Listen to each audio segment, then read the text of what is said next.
that mean we're on? We all are so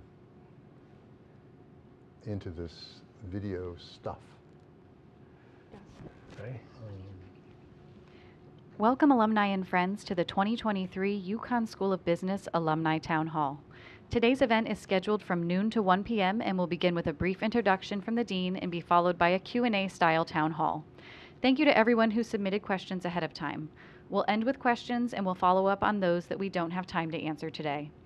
We are currently live streaming from the UConn School of Business Graduate Business Learning Center in Hartford, and here with us today is Dean of the School of Business, John Elliott.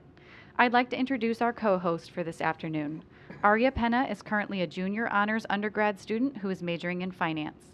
She's heavily involved in the business school through Hillside Ventures, the UConn Consulting Group, and the Worth Institute. Alongside Aria, we have business alum Rich Eld. Rich graduated from the business school with a degree in finance and is the co-founder and former co-CEO of Serious Decisions, Inc. He's also a member of the Dean's Advisory Cabinet and a recent Hall of Fame inductee. We're going to jump right in. Dean Elliott. Welcome. Thank you for joining us today. This is an opportunity for me to just share with you things that I hope you already know about. I hope that you've recently seen the Dean's Report, the annual communication to you all that celebrates a lot of the things that are going on for our school. This year we had on the cover a remarkable student athlete and a reminder that the business school is the business school, but also a community that engages people from across our campus. And by that, what I mean is not only that many athletes are part of the business school, but also that many programs are associated with the business school. So for example, we've got the folks who do insurance-based assessment out in the College of Arts and Sciences, and they're focused on mathematical evaluation of the long-term opportunities for people. Yet the insurance companies, in talking about them, said, you know, they're great mathematicians and they're great analysts, but they don't understand business. And so we, the business school, got together with them and created a 4-course minor in finance that really positioned them. The thing I want to emphasize is that we are a footprint at the university for connections across the university. Today I would say that our DNA is very much about entrepreneurship. Excuse me, we'll kill that right now.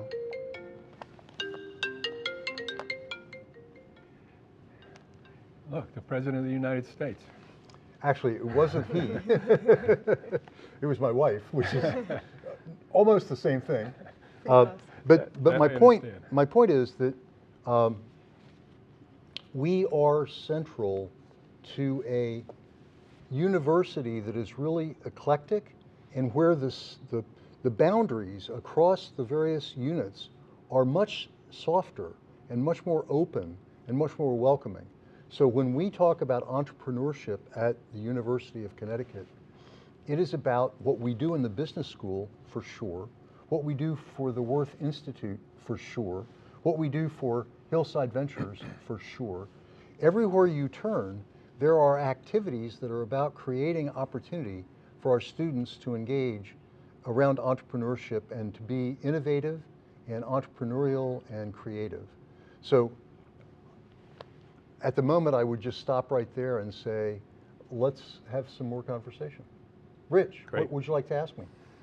Well, first of all, that was a great introduction, and thank you very much, and hello to everybody out there on live streaming and those of you who will watch this in the future. But today we're going to talk about many things, specifically those things that impact the School of Business. And one of the things Aria and I were talking about is how the physical plant of UConn has changed dramatically over the last decade. And that's what people see. You know, people come onto campus and they see a new hockey arena. They come onto campus and they see a new materials science building. You come onto campus and you know, it's been a little while ago, but you see new business school and library. The physical plan has changed dramatically, and people notice that. But what you don't notice is what's going on behind the scenes in all the curriculum and all the changes, which are actually the things that dramatically impact students. So one of the questions that Ari and I have is, can you describe some of the things that perhaps have changed over the last year that have a high impact on the students within the School of Business? Because there's been a number of things. There's been a change in the naming of the management school. There have been new rankings that have come out that have recognized UConn in a totally different light. And in fact, the first time we've been ranked above some of the Ivy schools. So those are just two, but tell us a little more. So, thank you. A lot has gone on in the last year, but also in the last 5 years. And I just spoke about entrepreneurship. If you look today, there is an organization called Princeton Review that evaluates the status of universities and schools around entrepreneurship. And 5 years ago, we weren't on their radar. Right. And today we're number 30 among top graduate entrepreneurship programs in the country, 34 among undergraduate programs in the country. And that's in part a recognition of what we had been doing all along, in part a recognition of what the Worth Institute helped us grow into. But we've been investing in this evolution for a decade. By the way, congratulations to you and the extended team that have accomplished that. Well, I appreciate that. And it's interesting because if you look back, the roots of all of this were really created back in the 1990s. It's a long time to really change the fundamental core of a university and a program, and we have done that. And in the same spirit, although you asked the question about the last year, I'll answer the question about the last 30 years. And I would say in the last 30 years, we went from being a local, regional business school to being a national player, a Research One university, competing with the best of the business schools in our country, particularly among the public business schools in our country. And you talked about rankings. You may have noticed that U.S. News has thought well of us for a long time. And most recently, the Wall Street Journal thought even better of us than they used to. And that's remarkable. And it's partly because the two of them look at different things. The U.S. News looks at inputs into the educational process, and the Wall Street Journal looks at outputs from what happens to your students, how do they perform. And the good news from my perspective is that our students are well served by the inputs that we put into their educational opportunity, but also well served by the opportunities they have when they graduate. And you know what, just to interject, that the public in general has focused more on the outcomes. Yes. Are students capable of executing their new jobs? Are students educated well? It's the outcome that the media and the public generally are focused on now. So that ranking is actually very important today. Absolutely. And today, the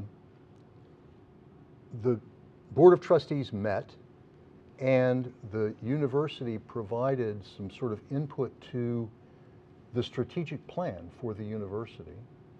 And in that strategic plan, they talked about holistic student success as a focus of what we want to do, a research impact as a measure of whether we succeed, and a thriving Connecticut, a state of Connecticut that thrives as an outcome if we do our part. And what's important is that, I don't know where you're going to end up, Aria, but a lot of our students end up staying in Connecticut, being part of the workforce, the community, the state of Connecticut. You know, that's interesting. Ari and I were talking about, we have some fun facts that we wanted to deliver, and we wanted to do that and interject based on the questions. But based on that, the impact of UConn to the Connecticut economy, do you have any idea the overall dollar impact on an annual basis that UConn has on the economy of Connecticut? It's a very high number. Yeah, I know that I can't remember whether it's got a B in front of it or a T in front of it. Well, it's got to be, and it's $6.9 billion a year, feeds right back into the Connecticut economy because of the university. So just a fun fact for those of you who both support and or perhaps want to support the University of Connecticut. And again, congratulations to the entire university for that impact. Yeah, it's amazing. And the truth of the matter is, the majority of our students come from Connecticut. They graduate from the high schools in Connecticut, but more importantly, they stay in Connecticut. I mean, yes, they go to Boston. Yes, they go to New York. Yes, they go to California. But the majority, the vast majority, become permanent citizens of the state of Connecticut, and we're delighted by that. Which is a wonderful thing to see all the way from, initially going to high school in the state to then building up their knowledge base in college and just exploring, and then staying in Connecticut is obviously the goal of the university. It's great to see that happening. I know Rich had mentioned the point of just overall higher end student placements and seeing those results. And I think a great area that you see students getting those higher end results is in different experiential learning opportunities. An example of one that I participated in this semester was the leverage buyout case competition. And it was the inaugural, I know you were there for our final presentations, it was the inaugural one of these experiential case competitions geared towards honor students and also all students as well, where all the way from initially picking out a target company to then developing further diligence from a leverage buyout perspective, both on an investment thesis rationale and also on completing a full-fledged leverage buyout financial model, and spitting out an internal rate of return and a multiple on invested capital, which was just really insightful for us. And then we got to present to a bunch of alumni panelists, and also what was really valuable for the whole team that I was a part of was having weekly touch points with our alumni mentor and getting to sort of see his thought process on different things that we were considering as an industry expert. And so would love to just hear a little bit more about, other experiential learning opportunities that are available for students, and why it's so important for students to be involved in these types of experiences. Well, you just set the stage beautifully.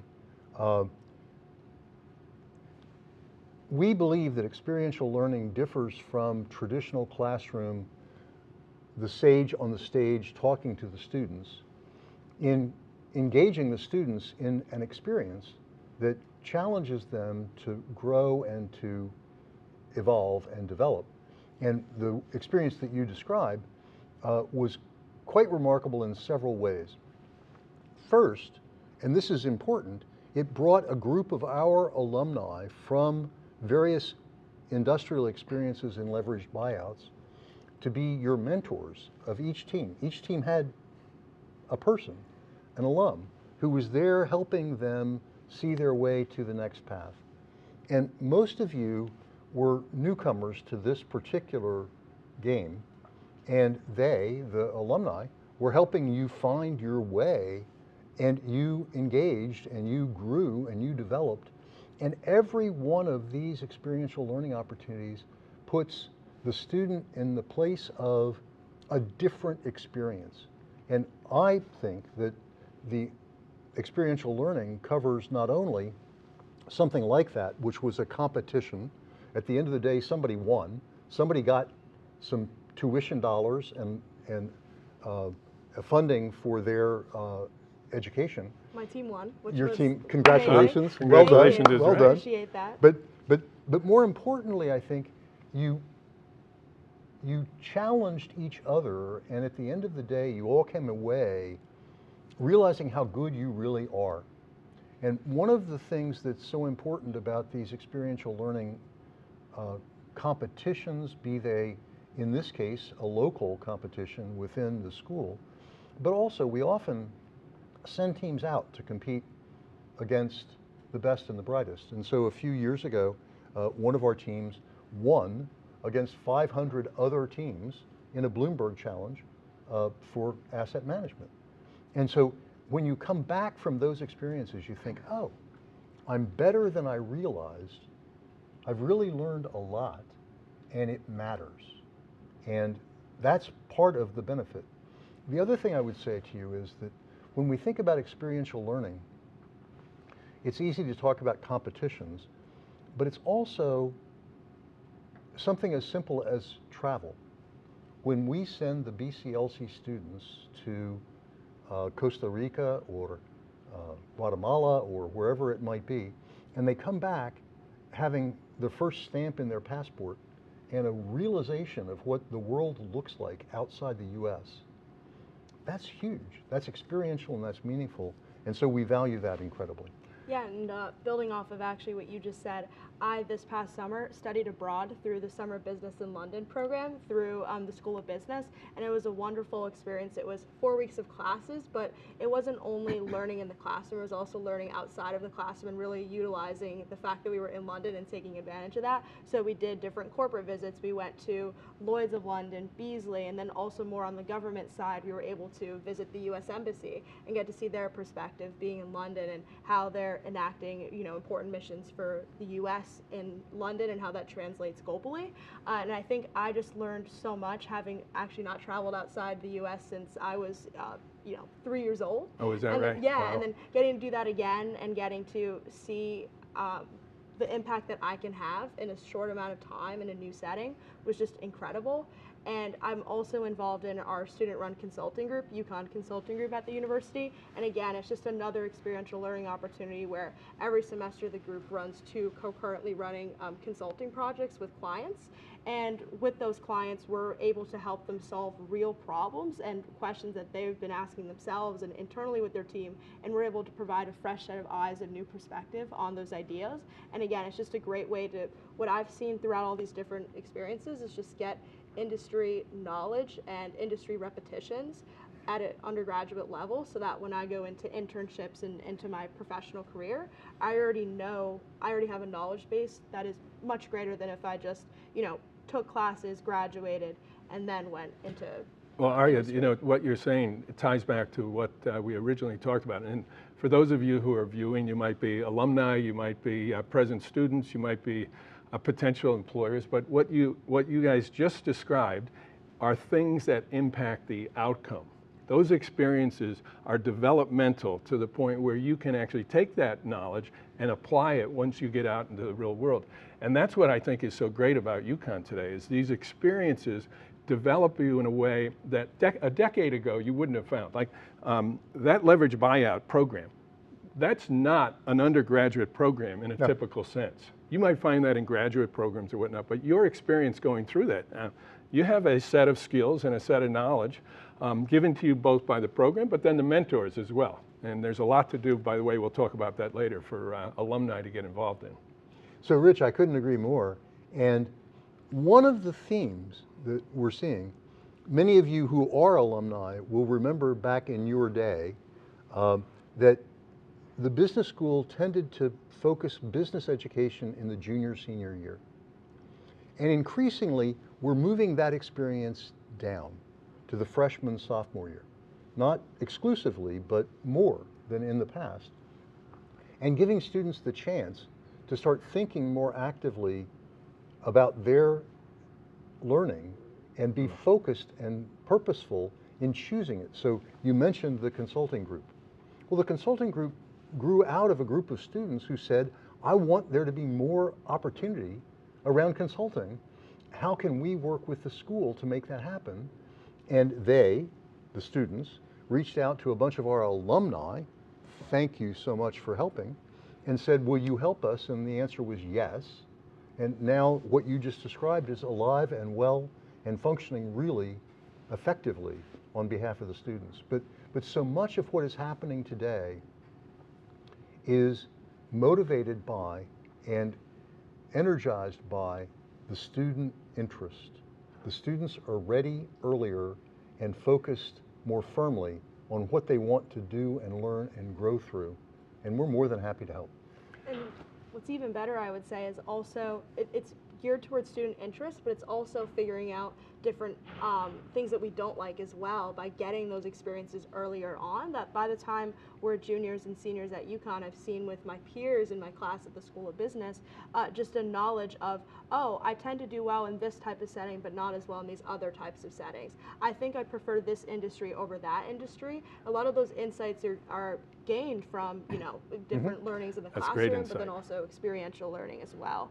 And building off of that, something that UConn's been at the forefront of is supporting neurodiverse students and helping them on an employment level as well. And I actually was able to have a conversation with the director for the Center for Neurodiversity Employment Innovation, Judy Riley, which is housed under the Worth Institute, and she had a lot of amazing insights, mainly geared towards what the center is doing for building a national network of employers that are willing to accept neurodiverse candidates, and also really helping employers on the side of employer education and hosting different workshops and things of that nature for them to potentially modify their interview processes for that highlight different skill sets that neurodiverse students possess, because they are a super valuable valuable group of the workforce. So if you could just talk a little bit more on like what is UConn doing more broadly to support students who are neurodivergent, it would be great. Well, I think you already shown the spotlight on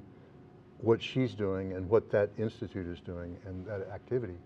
But I think that if you just look at the broad footprint of UConn, we are about human rights, we are about people, we are about opportunity, broadly construed. And neurodiversity is an aspect of that, and we care.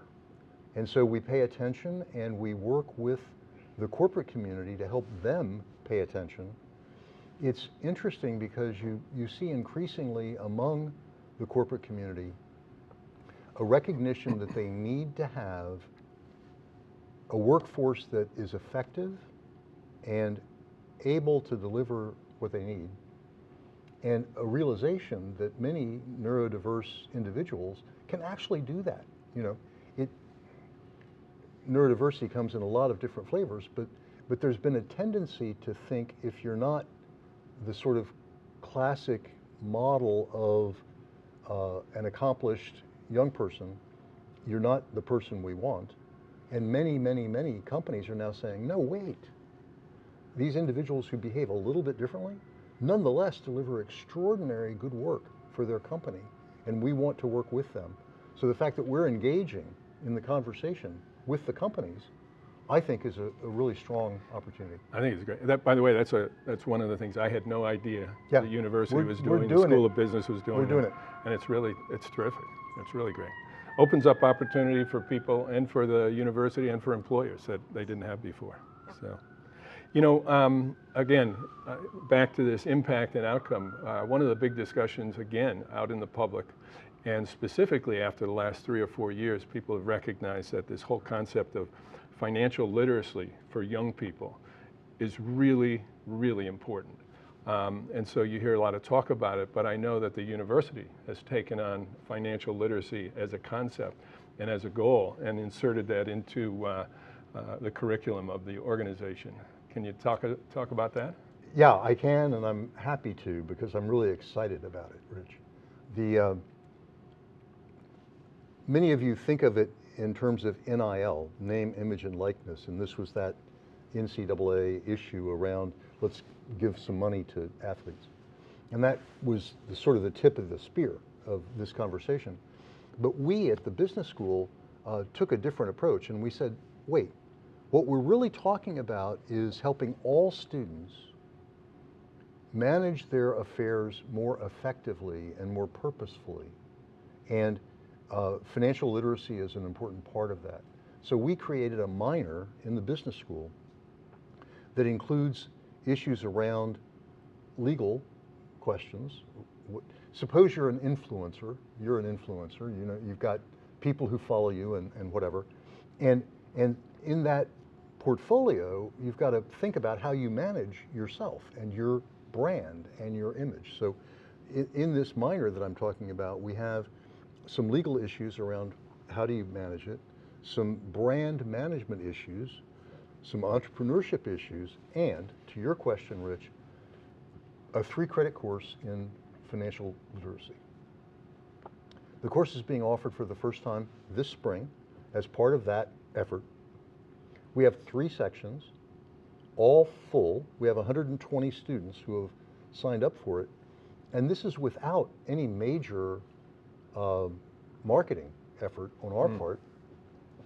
Students want it, and they're coming to it and enrolling in it. And we agree with you that the country is ready. And you may know that the state of Connecticut is one of many states that has now committed to having high school programming around financial literacy. It's got to happen. Yeah, I remember that. In 2 or 3 years. I think 3 years is when it comes due. And we, in the business school, have said, you know, that's all good, but it's also useful for us to reach out to high schools and help bring students along. So we've got 4 high schools last year, I think 6 this year, who are sending students to us every Saturday in the spring to work with our more senior students and faculty around financial literacy, because what we'd like to see happen is for those students to know what a bank account looks like, what a loan means, what funding their college means. Do they want to go to college? Should they go to college? And we're not trying to create more UConn students. Do the high school students, is it volunteer? Yeah. That they get involved in this? Yeah. Oh yeah, this is, the high schools, first of all, had to say, we'd like to support it. And secondly, open the door to their students who wanted to do it, to be able to do it, but it's all voluntary. That's great. So yeah, it's good. Yeah, so when I was in high school, I was able to take like a couple of business courses that gave me a little bit of a primer coming into UConn, and then was able to really dive more into it when I got here, and of course with my finance curriculum that I'm taking right now. But speaking of something else that the country is definitely moving towards and is ready for is the sustainability. So would love to hear just a little bit more about different sustainability initiatives that the university is prioritizing and ESG courses that the UConn is developing. I know there's the new social responsibility, impact, and business minor that I've taken a couple courses in, and it's just been very insightful. Again, shifting my mindset a little bit more towards how can businesses do a net good for society. So yeah, if you have any insights there, I'd love to hear it. You just mentioned a minor at the undergraduate level. Yep. And what we've done is now to promote that undergraduate experience to a Master of Science in sustainability, ESG issues, social responsibility, that will be available this fall. It's focused on responding to the really remarkable interest among our student body in sustainability and responsibility and doing the right thing, right? Business as a source for good. And so all of those things are part and parcel of this degree program. And initially, it's going to be an accelerated master's program in the sense that those of you who have this interest, as you do, who decide that they really want to do more, can couple their undergraduate degree with a graduate degree with some overlapping coursework, and they can get the graduate degree in 4.5 years. That's great. Could be really interesting. And here's the interesting thing, I think, Rich. Arya is a business student, but you don't have to be a business student to do this. If you're an arts college major and you value these issues, you sign into this Master of Science program and you get some business acumen, some business training, some business preparation. You get to facilitate your focus on sustainability and good practice. Well, this is where you were talking about the interconnectedness to other schools that the School of Business has today. We think it could be a winner. Yeah. By the way, I'm going to brag here a minute, but I'm going to brag on Arya's behalf. So if you haven't been able to tell, she's a very ambitious and smart young lady. And she also operates what's called Hillside Ventures, the Sustainability Fund. So if there's a woman who knows about sustainability and what's happening in that market in regards to venture companies developing new product and services, Arya is a one to speak to in case some of you would like to know that. And yeah, just adding a little bit onto that. So for alums or anyone watching, basically what Hillside Ventures is it's our early stage of venture capital fund at UConn, and it's a $1 million fund that was put together by generous alumni and donors back in fall 2020. And again, similarly, you'll notice the theme of student want and student interest then becomes a program, whether it's on the graduate level or it's on the undergraduate investing level in this case. And it happened with Noah Sobel-Pressman, the founder of the fund, was talking to Greg Riley, who's the department head of the Boucher Management Entrepreneurship Department, as well as David Noble, who's the director of the Worth Institute, about how we can get our skill set and us to learn venture capital at an earlier stage rather than our first exposure to it being out in the workforce. And so then came about Hillside Ventures. And now we have over 40 students in our program. We've grown tremendously, and we have 4 different verticals of areas that we look to invest into, which are sustainability, which is why we wanted to bring it up here, education technology, given us as students are all consumers of ed tech, insurance technology, given our proximity in stores to Hartford, and that's where we are right now, and then lastly, sports technology, which we launched this semester to, of course, coming off the heels of our national championship, and all we're building in the name, image, and likeness category, leveraging those connections as well. And you put all that together and you get an amazing student, really led and driven experience where I've not only learned how to diligence different companies and figure out what to look for when talking to founders and how to ask follow-ups in the right way to get answers to questions that we need to know to understand if this is a venture backable company.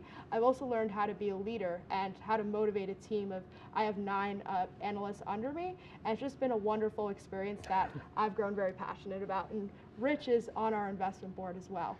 Well, I have the opportunity to interact with the students who are going through this the process of venture capital, from sourcing to due diligence to analytics to the presentation, and then we actually give a thumbs up, thumbs down on real investment. I mean, so this is real money going to real companies, and we then get to watch how a company does. And Arya runs one of those funds, and I can tell you these students are really good at what they do.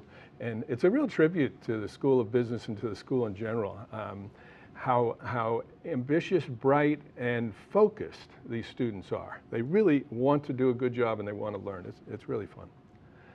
So, you know, we're going to change a little bit direction, okay, but I'm glad we talked about Hillside. But in regards to, this is a large university with 7 regional campuses. I believe it's 7, if I'm correct. And School of Business is focused on a number of those, but perhaps tell us what's going on, what's right. New and different in the School of Business with those regional. If you look back 30 years, the regional campuses were largely community college beginnings for students who came to UConn and then moved to stores to get their degree. When you talk about 7, you've got stores as the home campus for most of what we do as undergraduates, Hartford, Stanford, Waterbury, and Avery Point as the others, and then the rest of it is the medical center and the law school. Yep. So those are graduate programs and other kinds of programs. But the 5 are the core of what the undergraduate program looks like. And we, the business school, have been, I think, more aggressive at trying to make some of those campuses real destinations where you can earn a 4-year degree staying at the campus that you join initially. So you can get a number of 4-year degrees in Stanford, you can get a number of 4-year degrees in Hartford. That wasn't true 20 years ago. And I've met students who want to stay in the Stanford campus and graduate from the Stanford campus. They like the size, they like the community, they like being part of it. Yep. And if you look at Stanford, we're experimenting with the idea of more, not internships, but semester-long experiences working with a company. Because there are a lot of companies down there and the students can walk to be there and experience it. And great environment for that. Great environment for them. So we're being open to a lot of alternatives, and I think that the current leadership of the university, President Merrick, Provost DeLeva, are more anxious to see us give those regional campuses, and I think they're even talking about changing the name of regional campus to something else, but to give it a meaning and a significance that's different than it's been historically. And we in the business school are all in favor of doing that. That said, it is the case that we only have a residence hall in Stamford.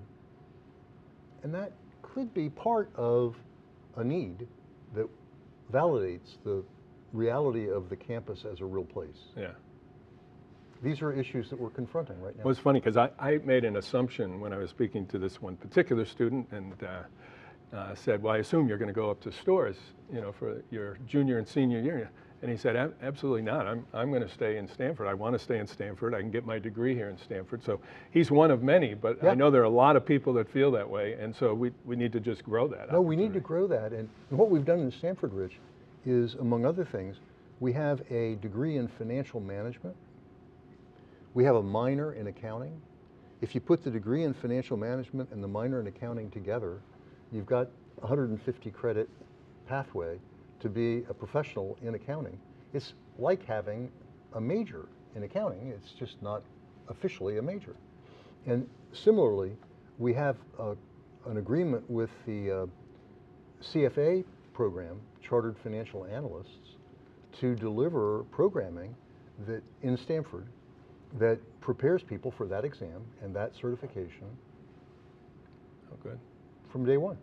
It's amazing. And actually, just building off of the regional campuses being a flagship for the university is another program that the Worth Institute did that I have a friend who went to the Storrs campus, took a year off to go to the Stanford campus and take part in this program, is the Stanford Startup Studio, yep. where every year it's a year-long program where essentially you're taking classes and but it corresponds with this different problem that they're trying to solve. So whether it relates to education or technology, and they work with local leaders in the local business in the Stanford area and helps them solve that problem, again, in that more experiential setting. And from what I heard from her, it was a super valuable program, but it got her to go to the Stanford campus, and it's just great to see students more going to different areas and really utilizing all UConn has to offer, and not just staying at Storrs, and even going abroad, as I had mentioned before as well.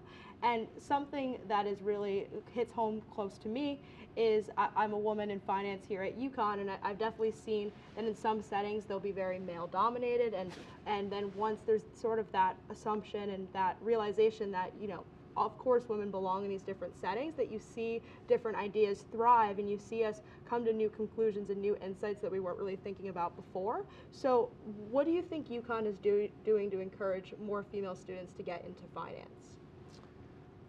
As you know, we've got women in finance, we've got women in management, we've got clubs that are focused on women and opening doors for them. Those are thriving, I think. I think they're doing very well. We also have currently an effort underway to acknowledge that in the student managed fund, in investment management broadly, males outnumber females by far.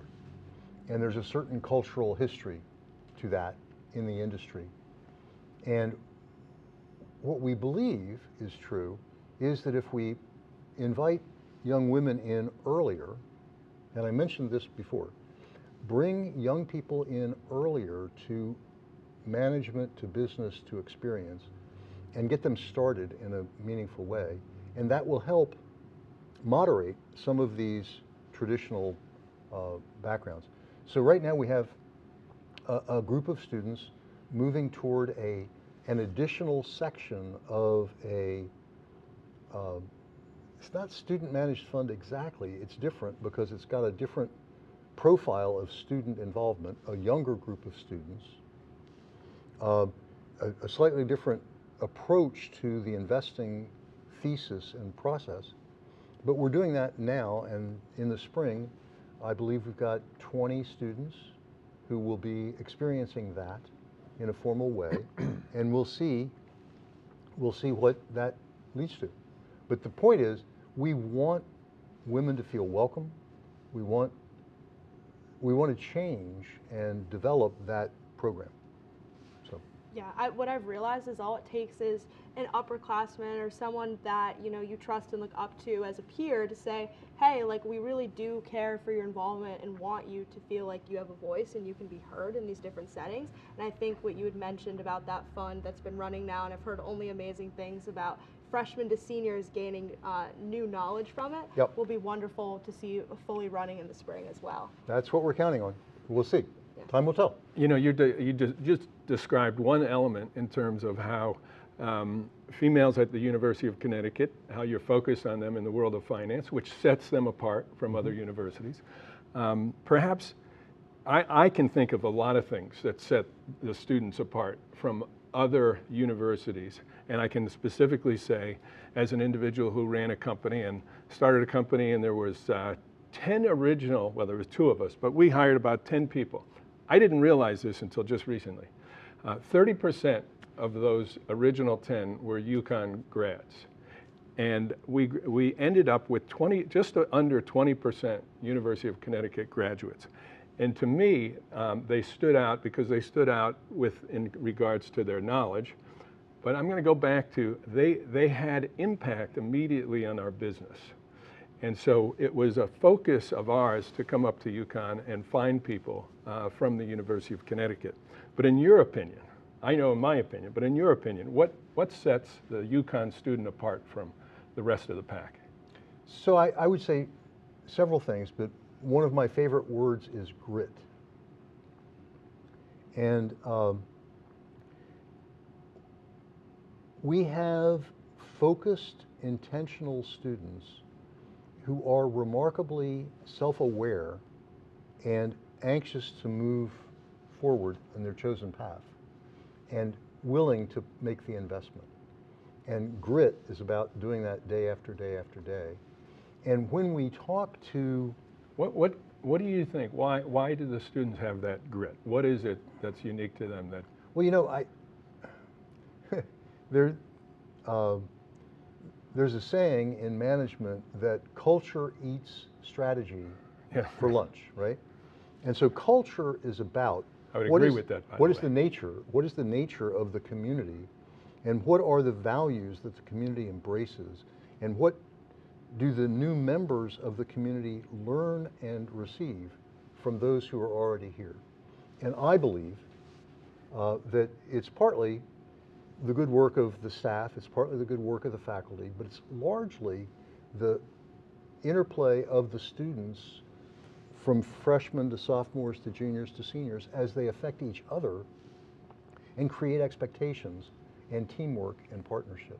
So I can tell you that as a longtime member of the Academy, I've talked to a lot of companies and a lot of recruiters and a lot of people about who they want to hire.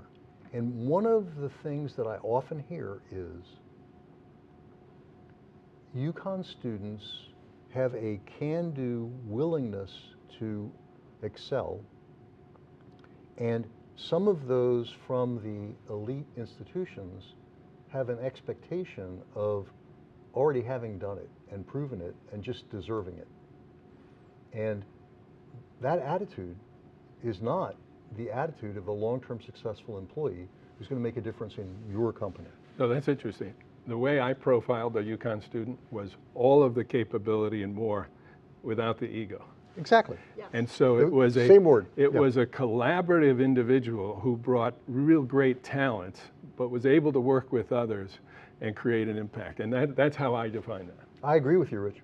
I think that's exactly right. And to validate what you were saying, this past semester I went through investment banking recruiting, and I could see with my interviewers and people that I was talking to that I came across as very prepared and but eager to learn and not acting like I knew everything, and that if there was a question that I was asked or something that came up that really interested me but I knew I didn't fully have the answer, I wanted to look that up and I wanted to keep growing in my knowledge base, but I wasn't acting like I had it all figured out because, oh, I had that stamp of a Harvard on my resume. It was about really who I I am and who I've become with the help of the university and where I've been involved within the School of Business, and it's just been really impactful for me, just seeing that development from where I was like coming in as a freshman, thinking that I wanted to be a lawyer with a bit of finance background, to now just being fully immersed in industry, realizing that I have a lot to learn, but realizing that I've learned so much in these past couple years. And I think you represent that profile extremely well. Yes. Really well. Yeah.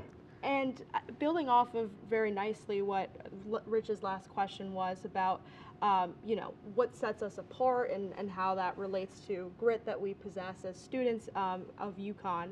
What are trends in student areas of interest at the school? I know we've talked now about sustainability and experiential learning. No, and all those exactly. different I things. think we've almost touched on most of those issues. Yep.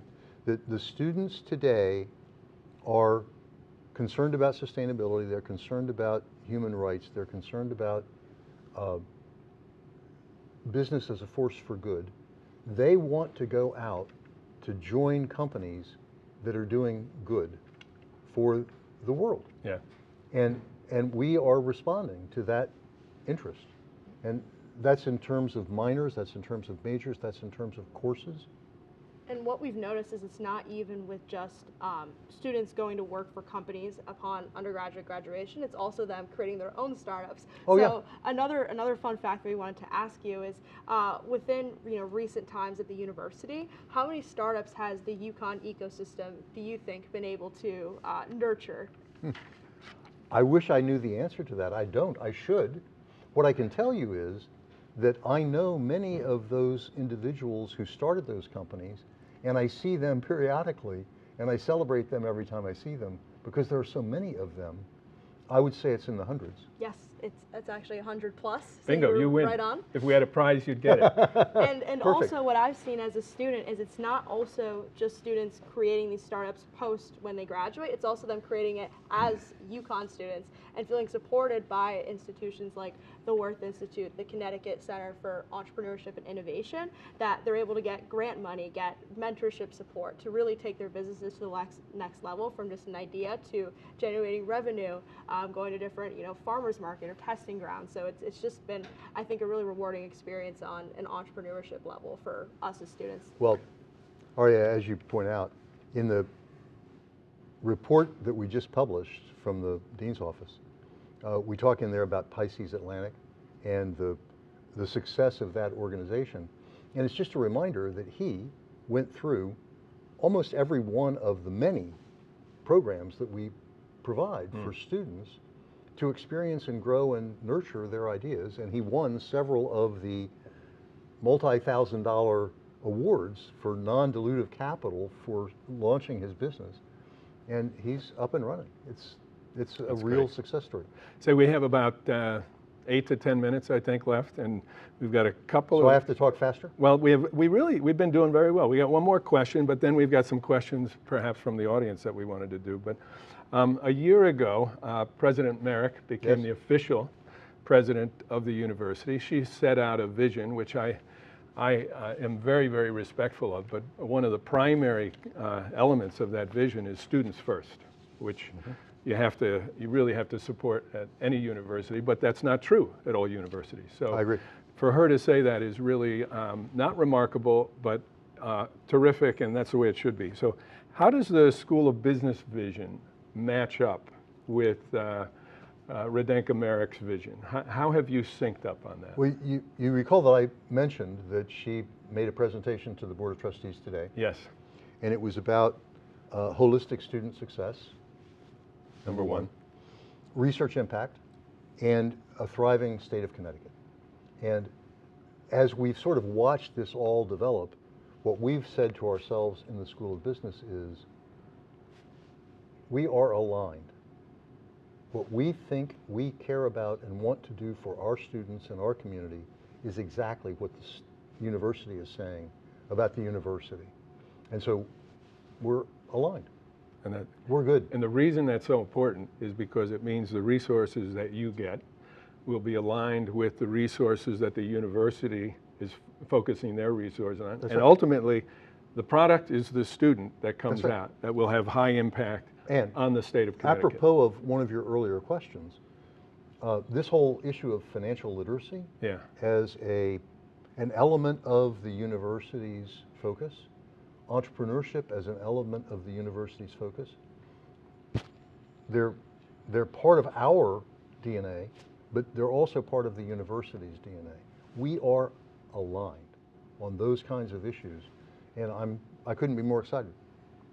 That's great. By the way, I don't know if there's any state legislature listening to this, but that's important to you. So, That would be good, yes. so let's see, we've got just a couple minutes more, maybe because I'm sure people are interested in it. What is the best way, and we can probably answer this as well together, what's the best way for our alumni to support the School of Business? I know of many, Ari and I have talked about it, but we'll let you start that. When you think about the engagement of our alumni with the School of Business, there's certainly three things you can think about naturally. One is that they are the employer of choice for many of our students. And engagement that involves recruiting talent from UConn for them, perfect. You mentioned the LBO Challenge, which is just one of many examples where our alumni reach down into the activities at the school to support them. In this case, it was individuals mentoring and supporting teams getting ready for that challenge. But across the board, you know, whether it's the BCLC where alumni come in and talk to freshmen and say, here's what it would look like if you became an accountant. Here's what it would look like if you became a marketing professional.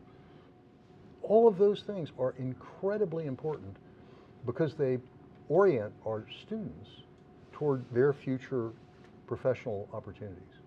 And then, of course, at the end of the day, there's always the financial support that we need and relish and work from. And that can take the form of whatever an alum wants to be involved with. We have, you know, a lot of scholarship opportunity. We have a lot of program opportunity. As you know, we just had a major gift from Tony Boucher to rename and fund the Boucher Department of Management and Entrepreneurship. Which is terrific. Putting a real name and purpose behind, I think, what is a very important aspect to this. So all of those are ways in which the alumni can support us. I guess the fourth one, I held up 3 fingers, but let's make it 4. The fourth one is put your diploma on the wall. Let it be known that you're a UConn alum and that you value that fact and that it served you well. It's surprising how often we find companies where 5 UConn alumni are working elbow to elbow and don't know they're all from UConn. Let's change that. Tomorrow I'm having lunch at Goldman Sachs with a bunch of UConn alumni. Tomorrow evening I'm having dinner with people from Morgan Stanley, alumni. Let's let it be known that you are a UConn alum. And I think I've seen from a student perspective how valuable that engagement is from alumni. Another program that I was a part of that, again, is just what I think the theme we've noticed of this whole conversation is just all the great programs and opportunities that are within the university that students are able to engage and be a part of, because it's really a top-down approach to students first, and I feel that as a student with everything that I've been involved in is networks. And what networks is under the Worth Institute, and it's basically a mentorship program where you have like a few 30-minute chats with a UConn alumni that you're mutually matched with just based on your own interests, to understand better what they do as an industry. There's no dumb questions. You can ask them about what their recruiting process was like, you know, what it was like being a Husky and how that's translated to, you know, what they do in the workforce and things like that. And I know how valuable it was for me, for even alums to take 30 minutes of their time to have a conversation with me and just pick their brains a little bit and understand why they made the decisions they did during their time at UConn, and then also upon graduating as well. You know, I might just make the recommendation for anybody who graduated from University of Connecticut prior to 1995. I'm going to use that because I That's a think good, that's a good cutoff, 30 years ago. prior to 1995, which means you're old, so I apologize. But anyway, if you did, I would suggest that you somehow try and get back to this campus. It will blow you away. The facility here is just magnificent, and everything that supports the facility in terms of the schools, the curriculum, the students, the professors are far different than what it was. And I think if you were to come back, your engagement would be natural. And so I would suggest that, number one. Number two, I think there's extensive opportunity for mentorship, which Aria talked about. I think you would enjoy that. There's hundreds of mentors today supporting students, and we need more than that. And then obviously the donations. But you would make the donation easily should you come back and see this facility and recognize what this place is like.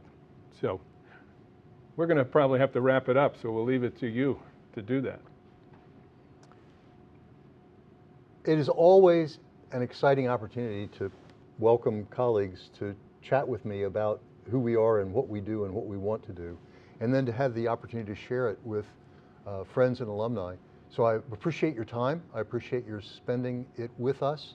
I hope that we've been able to share some new insights about what's going on at the school.